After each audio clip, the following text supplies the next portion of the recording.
Well, as you know, 5 years ago there were the killings in Malatya, where 3 of our brothers, Tilman and 2 Turkish brothers, were killed. Tilman, the Turkish pastor, and his assistants. At that time, Sarah and I were going to go south and work with a Turkish church there. But we knew Tilman and Suzanne, and so just as a quick response, we came out just to say, how are you? Is there anything we can do? To Suzanne. At that time, we found that not only had the 3 men been killed, but the rest of the team had either been taken out by their sending agencies or had left the country, and even some of the Turks had gone to other cities.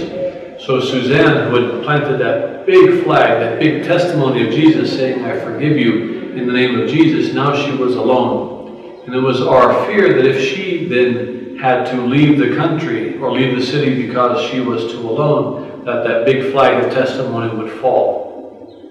And we thought that should not happen. Now Sarah and I did not feel like we were the right ones to come or the most capable, because we were fresh out of language school. Our Turkish was only medium, but we were the most ready to come. So we thought we would come and serve and help hold things together until the more experienced workers came. But for a long time, no one came. So we ended up carrying the church, and over time, you see this need and you do it, you see that need and you do it.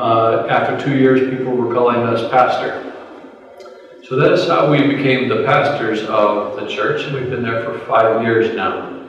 We have a great need in Malatya for a whole range of people that could come and serve. We have a need for evangelists. Even just half an hour from the city center, I know of villages where 2 generations ago their grandfathers were Christians, and I've met them and I asked them, you know, do any of you have an interest in Christianity? And they say yes.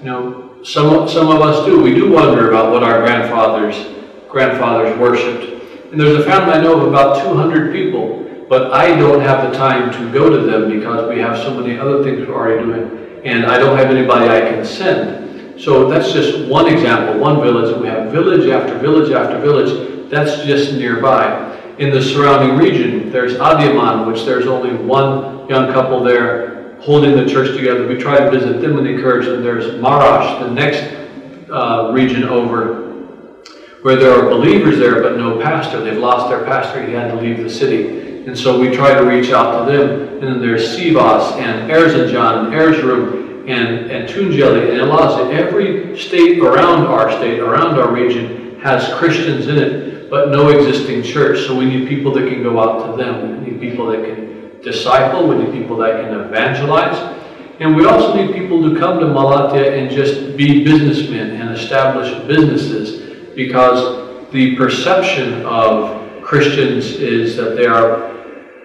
sort of just strange people. They get mysterious money from somewhere, they don't actually work. So people that can actually come and work and provide jobs would provide a seriousness, a solidity to the community that we don't have yet. And so we would like to have a house of prayer. We don't have the people for it. We don't have the facilities for it. There's just thing after thing after thing. So opportunity after opportunity, a place of worship, a place to meet, a place just to be able to invite people and say, look, come, this is our Christian community. So many needs and so few people. So if you know lots of eager young Koreans, we'd be happy to take them on.